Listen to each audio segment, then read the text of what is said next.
اسی طرح سورہ اخلاص جو ہے اس کا بھی نام سورہ کے اندر موجود نہیں ہے، تو گویا یہ ظاہر کر رہی ہے کہ اس کا جو ٹاپک ہے، اس کے اندر جو مضمون ہے، وہ بیسیکلی نام اس ریفلیکٹ کر رہی.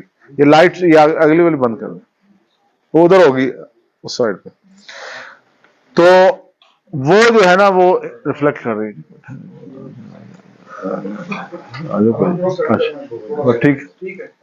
ٹھیک ہے. تو ابتدائی مکی صورت، تمہیں یہ لائٹ آف کر دیں یہ والی.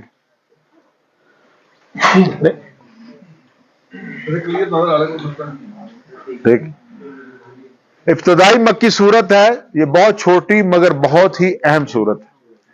نماز میں اس کو صرف اس نیت سے مت پڑھیے کہ یہ چھوٹی صورت ہے، بلکہ اس کی اہمیت کو سامنے رکھتے ہوئے پڑھیے.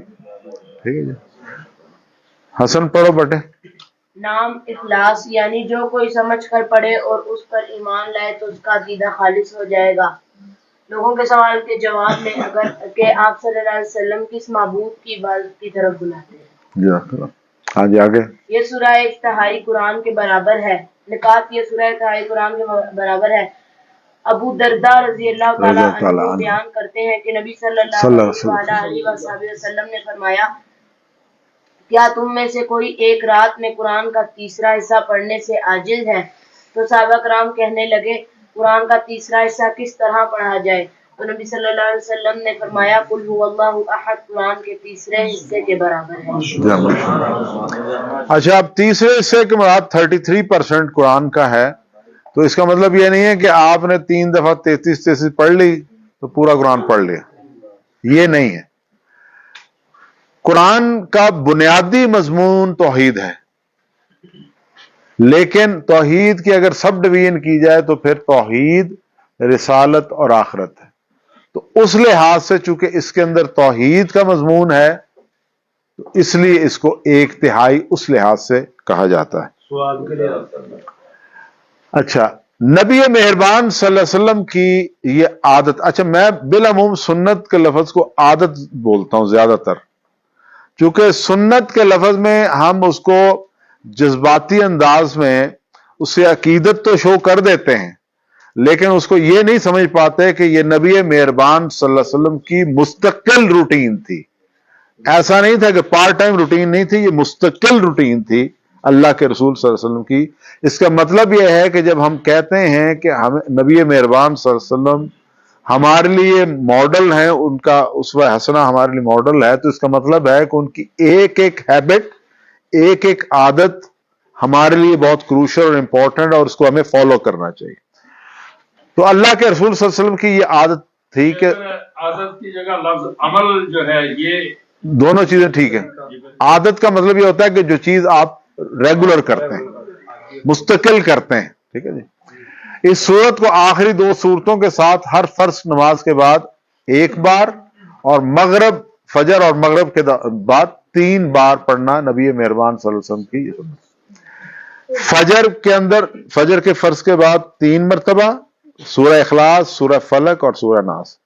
مغرب کی نماز کے بعد بھی 3 دفعہ، اور ظہر، عصر اور عشاء میں 1 دفعہ. اور پھر اسی طرح آگے چل کر پڑھیں گے کہ اللہ کے رسول صلی اللہ علیہ وسلم سونے سے پہلے بھی ان کو پڑھا کرتے. سورہ اخلاص کا ترجمہ شروع کرتے ہیں. قل ہوا اللہ احد. قل کا مطلب ہے آپ کہہ دیجئے، اور یہ کالا سے، کالا یقولو، آگے چلیں گے تو پڑھے قالو. قالا قالو. احد ایک اور اکیلا، 2 معنی ہے اس کے، احد کے ایک اور اکیلا. کل کتنی دفعہ آیا قرآن میں؟ 332.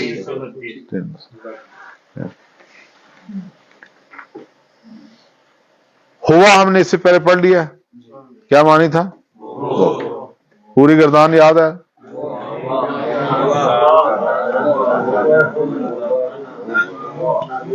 اچھا جب بھی کوئی گردان کرنی ہے تو ٹی پی آئی ضرور رکھیں, ٹھیک ہے نا, ٹی پی آئی کے بغیر پھر ایک دفعہ کر لیں, ہوا ہوم انتا انا انتم نحن. احد ایک اور اکیلا, ایک کے معنی میں یہ صرف لفظ صرف اللہ تعالیٰ کے لیے استعمال ہوتا ہے. ہاں جی محترم, نہیں تو حنیف صاحب آپ سے پیچھے, ہاں جی یہ پڑھیے گا ذرا. ذات میں ایک اللہ ایک ہے, اکیلا ہے, اس کو ماں باپ بھائی بہن بیٹا بیٹی کوئی نہیں. صفات میں ایک, اللہ اپنی صفات میں ایک ہے, یعنی اس کی صفات والا کوئی نہیں. مثلا کوئی غیب کو نہیں جانتا, کوئی اس کے جیسا سن نہیں سکتا, دیکھ نہیں سکتا, مدد نہیں کر سکتا وغیرہ. اچھا انسان کا المیہ یہ ہے کہ چونکہ وہ اس کا ویژن نہیں ہوتا, اس کی سائٹ ہوتی ہے, یعنی وہ دیکھ سکتا ہے, دور تک اس کی نظر نہیں جاتی اور یعنی اپنی نظر سے آگے کچھ نہیں دیکھ سکتا.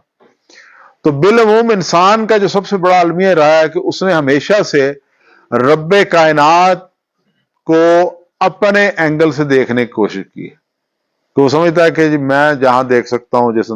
اس لیے انسانوں کے اندر یہ سب سے بڑا جو پرابلم ہے دنیا کا وہ ہے ہی توحید کا, کیونکہ ہر ایک نے اپنے اپنے الگ الگ ماڈلز خداؤں کے ڈیزائن کر لیے, کیونکہ وہ اس کی پرسپشن میں اس کی ذات وہ نہیں آ سکتی, ٹھیک ہے, اور اس کی وجہ سے ساری جو غلط فہمی ہے وہ کریٹ ہوتی. یعنی اپنی ذات میں وہ تنہا ہے اور اس کو وہ ازل سے ہے اور ابد تک موجود رہے گا, ٹھیک ہے. یعنی انسان اپنی زندگی کو دیکھتا ہے اور کیلکولیٹ کرتا ہے جی میری یہ زندگی ہے, اور پھر پوچھتا ہے جی اللہ کب سے آیا ہے, کہاں سے گیا ہے. یہ کنفیوژن جو ہے ماڈرن دور کے اندر, ماڈرن دور کے انسانوں نے شروع سے اس کو کریٹ کیے ہوئے ہیں. ماڈرن دور میں سب سے بڑا جو میں سمجھتا ہوں کہ المیہ ہے وہ سیکولرزم. جو آپ دیکھیں کہ جب سوشلزم تھا, جی آپ صاحب آپ کے تو وقت سے تھوڑا سا پہلے تھا وہ, لیکن ایک پرسپیکٹو ضرور تھا کہ جی یہ کیپٹلزم ہے اور ایک سوشلزم ہے, ٹھیک ہے. ایک وہ بھی ایک نظریہ نہیں نظریہ تھا, لیکن کہنے کا مطلب کہ اس سے ایک جنگ و جدل چلتی تھی. اچھا وہ پتا تھا کہ بھی ایک ہی نظریہ. اب جو سیکولرزم ہے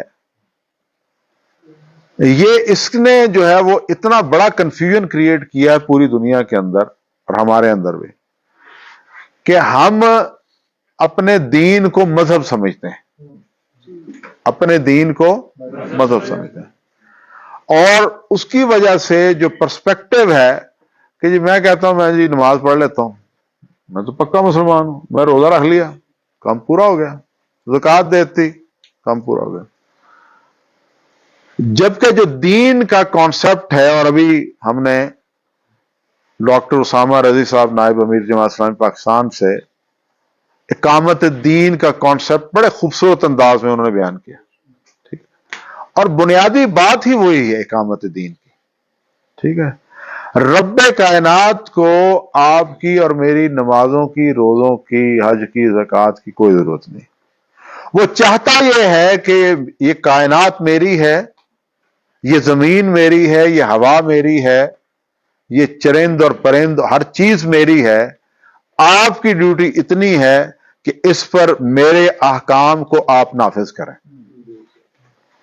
لیکن آج کے ماڈرن مسلمان کو یہ جو سیکولرزم ہے اتنا پریشان کر دیا ہے. ڈاکٹر طارق جان صاحب کی کتاب آپ نے بھی پڑھی ہے, بہت خوبصورت کتاب, بہت پاک.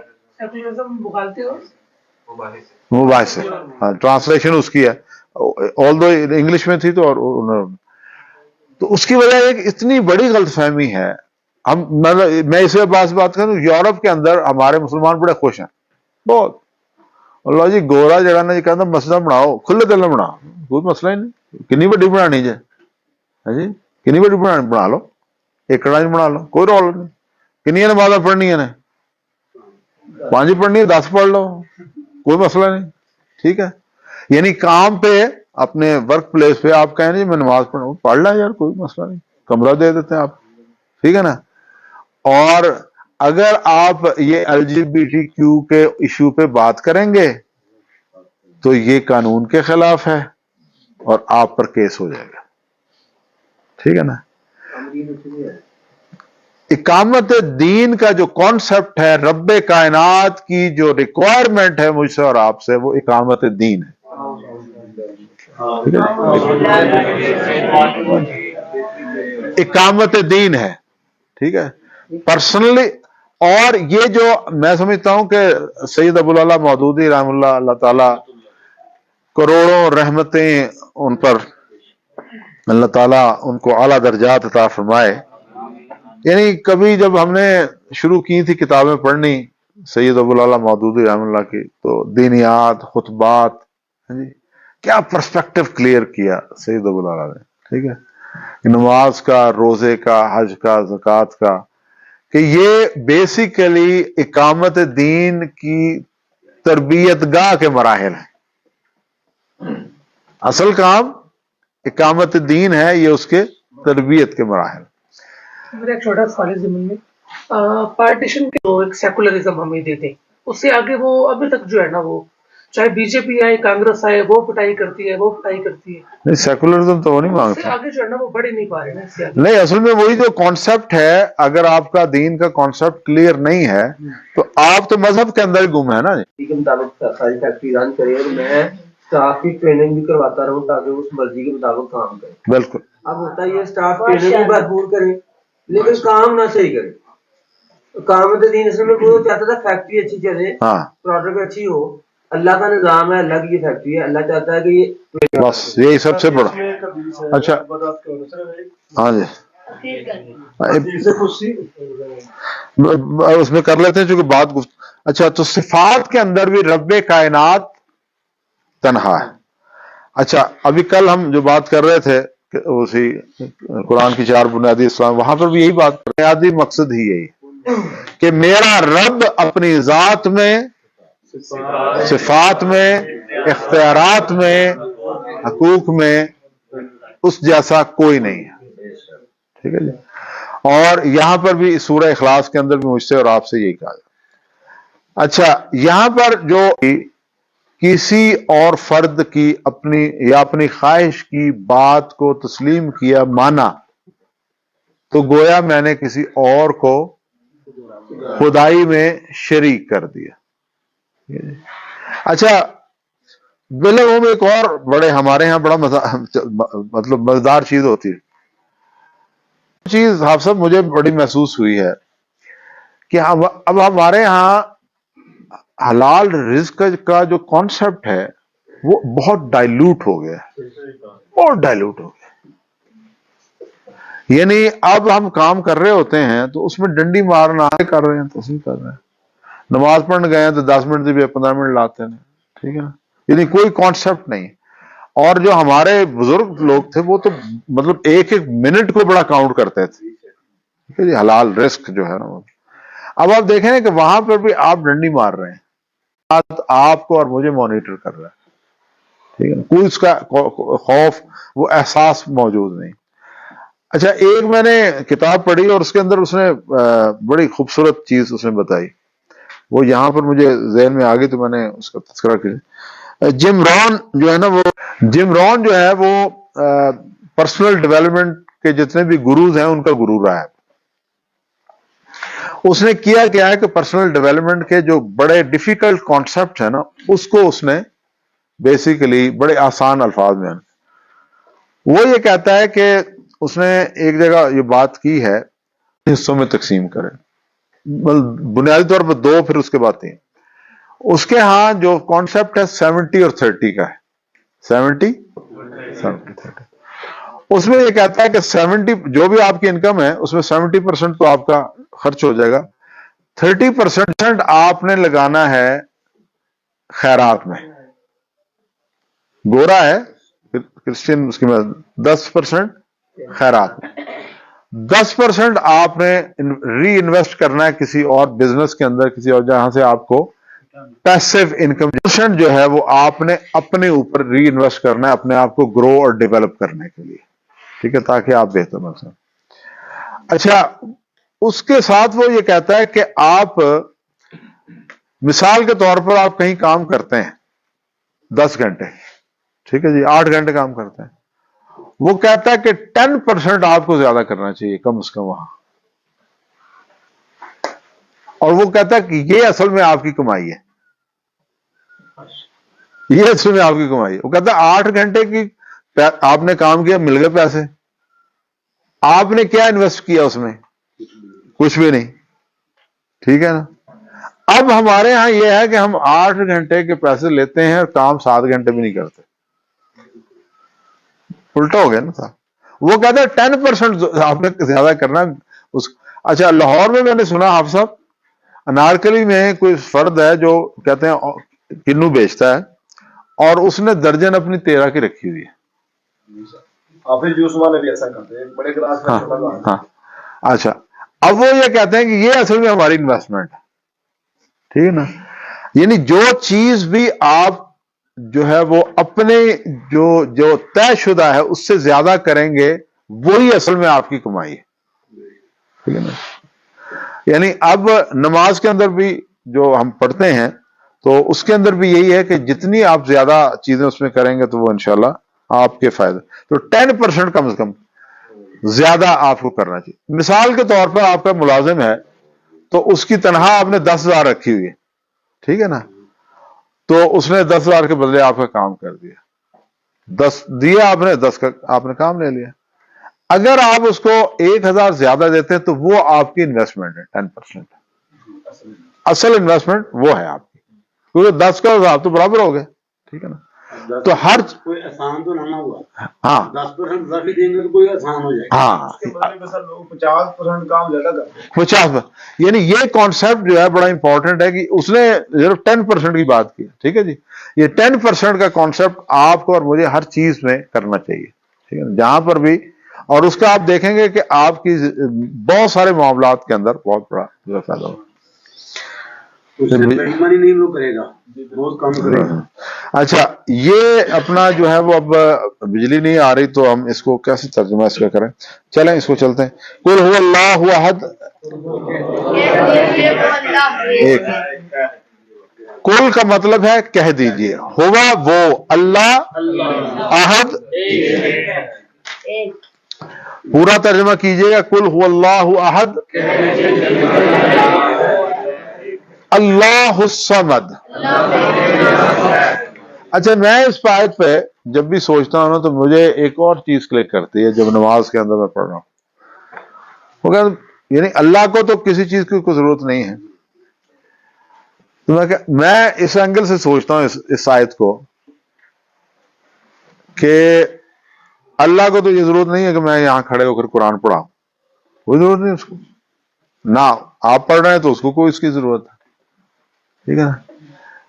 اتنی بے نیازی کے باوجود وہ اتنا مہربان ہے کہ وہ مجھ سے یہ کام لے رہا ہے، مجھے اس نے توفیق بخشی ہے کہ میں نماز پڑھ لوں، اس کو ضرورت نہیں ہے اور بے نیاز ہے، اس کی ضرورت نہیں ہے، ٹھیک ہے نا، لیکن اس کے باوجود وہ اتنا رحمان ہے، یہ اس نے اتنی مہربانی فرمائی ہے کہ وہ اس نے مجھ سے یہ کام لے لیا۔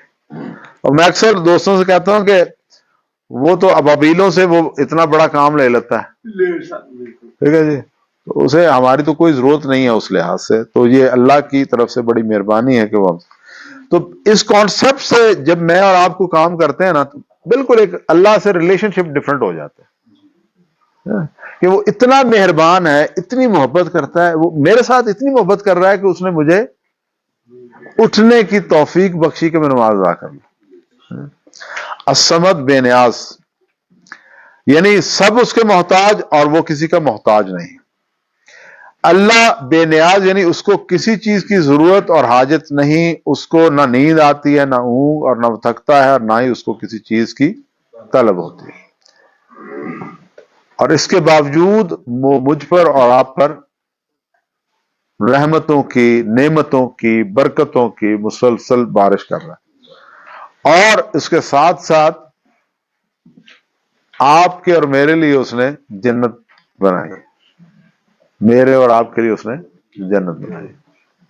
وہ ہماری مہمان نوازی مسلسل کر رہا ہے, حالانکہ اس کو ضرورت نہ کرے تو کچھ نہیں, ٹھیک ہے نا.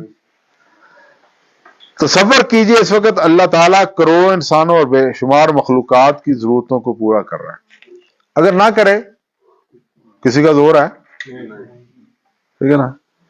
یہ ہے اللہ بے نیاز, مجھے جو سمجھ آتا ہے. ہاں جی, آپ سب یہ دعا بھی کر سکتے ہیں, اے اللہ تو میری ضرورتوں کو پورا کرتا رہا ہے, آگے بھی کر. اے اللہ مجھے صرف اپنا محتاج بنا اور کسی کا محتاج نہ. ترجمہ کیجئے گا, اللہ الصمد لم یلد, لم یلد نہ اس نے کسی کو جنا, لم یلد نہ اس نے کسی کو جنا, ولم اور نہ, ولم خالی ولم اور نہ, ولم اور نہ یولد وہ جنا گیا, یولد وہ جنا ہے. لم یلد نہ اس نے کسی کو جنا, ولم یولد اور نہ وہ جنا. لم ہم نے پہلے پڑھا تھا جس کا مطلب تھا ڈڈ ناٹ, ٹھیک ہے. لم کا مطلب تھا ڈڈ ناٹ یعنی ماضی کے پرسپیکٹو میں, اور لن کا مطلب ہے ول ناٹ. لم نہیں, یلد اس نے جنا, ٹھیک ہے جی. اسی سے لفظ نکلتا ہے والد, والدہ, ماجدہ, یہ سارے اولاد, ولادت, ولادت, میلاد, یہ اسی سے نکلتے ہیں. لم وا اور لم نہ ہی, یولد وہ جنا گیا. یلد اس نے جنا ایکٹیو وائس, یولد وہ جنا گیا پیسو وائس. نہ اس کی کوئی اولاد ہے نہ وہ کسی کی اولاد. اولاد کی ضرورت صرف انسان کو ہے, اس کے بڑھاپے کا سہارا ہے, اس کی چلانے کے لیے, نسل چلانے کے لیے. رب کائنات اس جگہ. یہاں پر جو ایک بہت امپورٹنٹ میسج ہے وہ یہ ہے کہ ڈاکٹر صاحب نے یہ لکھا ہے اس میں کہ یہاں پر جو ایک امپورٹنٹ میسج میرے اور آپ کے لیے ہے کہ دنیا کے اندر تقریباً 150 کروڑ عیسائی ہیں, کرسچنز ہیں, جو یہ کہتے ہیں کہ حضرت عیسیٰ اللہ کے بیٹے ہیں. تو یہ صورت ہمیں کہہ رہی ہے کہ آپ نے ان لوگوں تک یہ میسج پہنچانا ہے کہ رب کائنات تنہا ہے. تو ترجمہ کیجئے, لم یلد نہ اس نے کسی کو جنا, ولم یولد اور نہ وہ جنا, ولم یکن اور نہیں ہے, ولم یکن اور نہیں ہے, لہو کفوان ہمسر, کفوان احد کوئی, احد کوئی. وا اور لم نہیں, یکن ہے اس کا, اس کے لیے جیسے ہم نے پڑھا لہو کفوان ہمسر برابری, ٹھیک ہے جی. اور مثال کے طور پر جب بھی شادی ہوتی ہے تو لڑکی والے اور لڑکے والے دیکھتے ہیں کہ برابری میچ ہے, تو کفوف کا یہ اس کا معنی.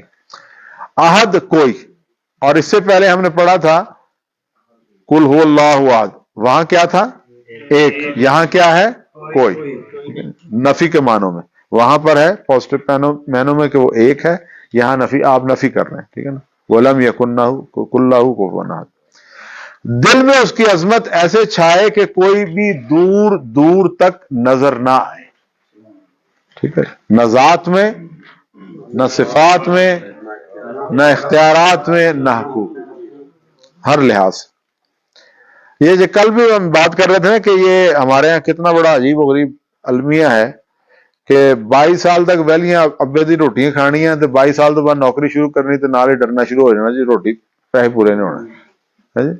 اچھا, یہ آپ نوجوان بیٹھے ہوئے خاص طور پر, کسی نوجوان سے پوچھیں بیاہ کیوں نہیں کر رہا, اجے تو میرے کو پیسے کو نہیں, اجے میرے کو پیسے کو نہیں.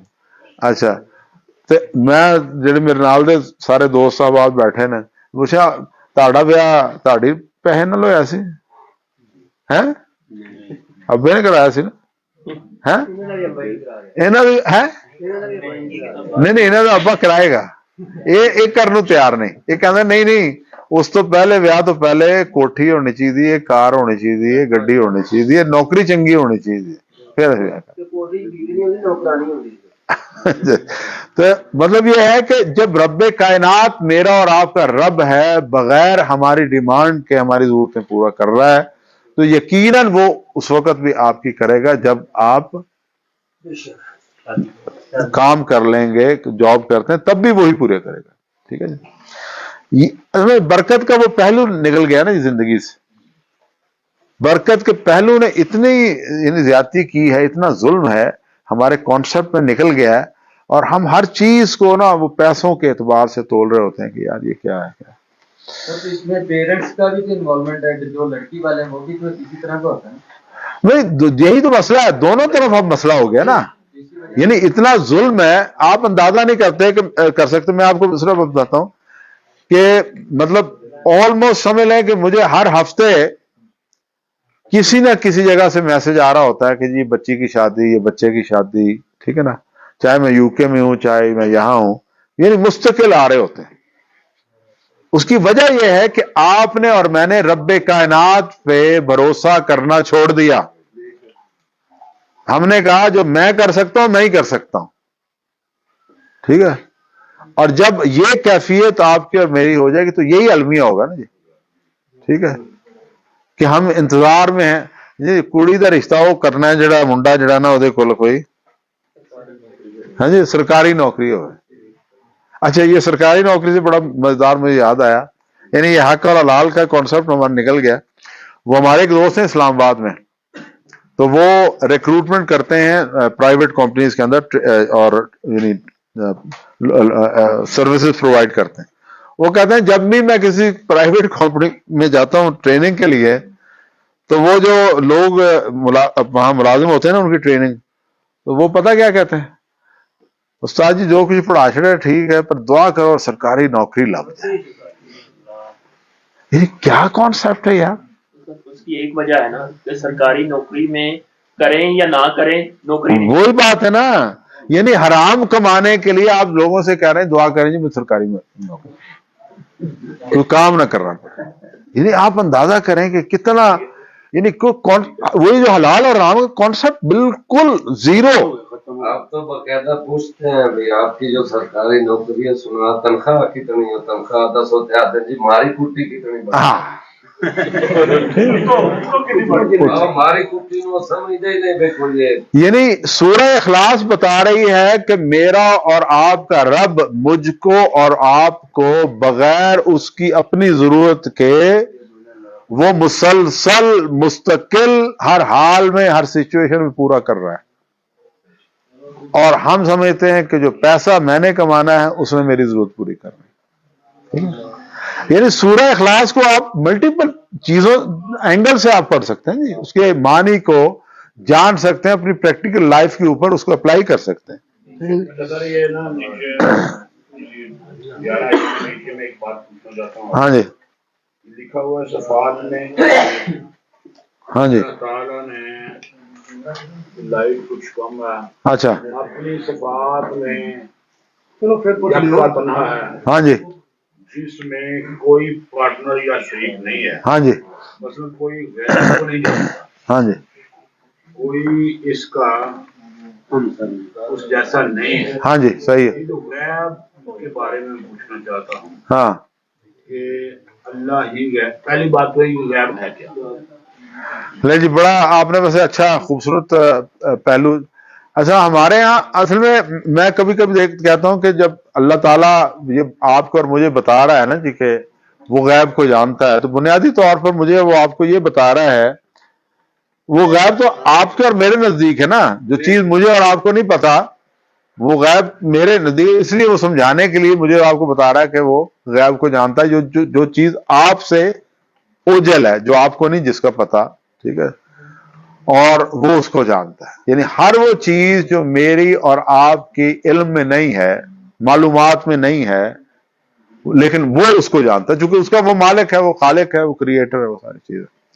یعنی میں تو میرے پاس تو اتنی بھی صلاحیت نہیں ہے کہ میں اپنی گردن کے پیچھے دیکھ سکوں. میرے پاس اتنی بھی صلاحیت نہیں ہے کہ یہ میں کبھی دیکھ سکوں کہ میرے گردن جو ہے وہ کس طرح سے ہے, میری بیک کیسے ہے, ٹھیک ہے نا. تو میرے لیے تو یہ بھی غائب ہے نا, ایسے دیکھیں نا, میرے لیے تو یہ بھی غائب ہے کہ میں اس کو بھی نہیں دیکھ پاتا, ٹھیک ہے جی. تو میرا رب جو ہے وہ ہر چیز کو ہر لحاظ سے دیکھ رہا ہے اور اسی کی معلومات. یہ غائب نہیں ہے, ایک منٹ, یہ غائب نہیں ہے کہ آدمی کمر کے نہیں, میں کہنے کا مضمون یہ ہے کہ ہر وہ چیز جس کی انفارمیشن مجھے اور آپ کو نہیں ہے.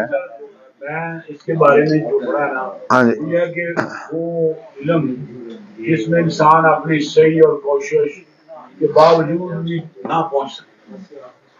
نہیں, یہ تو ایک پہلو نا. دیکھیں نا, اصل میں کوئی بھی چیز جو حتمی نہیں ہے نا, ہر چیز کے ملٹیپل پہلو ہیں.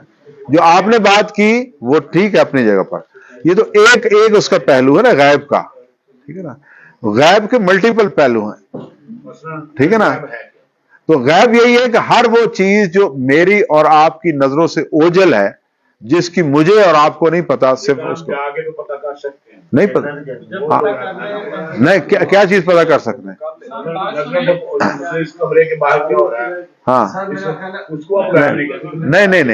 ان کی بات کا جواب یہ دیا جا سکتا ہے کہ جو بھی انسان کی عقل سے بالا تر چیز ہے اللہ تعالیٰ کو جانتا ہے. نہیں, یہ آپ یہ غائب, ہر وہ چیز جو آپ کی اور میری نظر سے, میری پہنچ سے دور ہے, وہ غائب. فیوچر بھی تو ہے نا, ٹھیک ہے نا.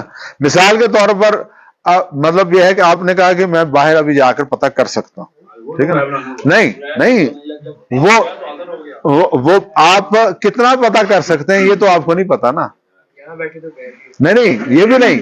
آپ جب جائیں گے تو آپ کو وہ سب کچھ تو پتہ نہیں لگ جائے گا نا, کہ لگ جائے گا. ان کو تو یہ بھی نہیں پتا وہاں کے ناشتے میں حلوہ مل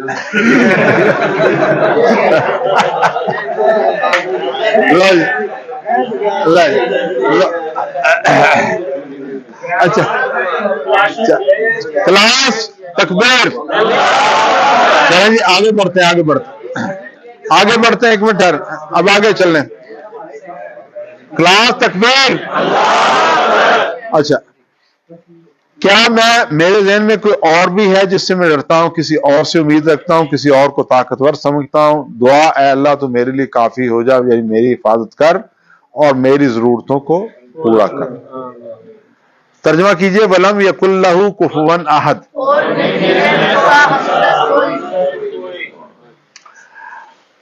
ہاں جی, سمامہ بھائی پڑھیے گا. محبت سے بات. سمامہ بھائی ذرا اونچی آواز میں پڑھ رہے ہیں. سوال کیا تو ایسا کیوں کرتے ہیں؟ انہوں نے کہا آواز نہیں آنی چاہیے. بہت محبت ہے. رسول اللہ صلی اللہ علیہ وآلہ وسلم نے فرمایا کہ اس صورت سے تمہاری محبت نے تمہیں جنت میں داخل کر دیا. نوٹ کیجیے کہ اللہ کے رسول صلی اللہ علیہ وآلہ وسلم نے صورت سے محبت کا ذکر کیا ہے, نہ کہ بار بار پڑھنے کا. تو ہم کو اس صورت سے محبت کو پیدا کرنے کی پوری کوشش کرنی چاہیے.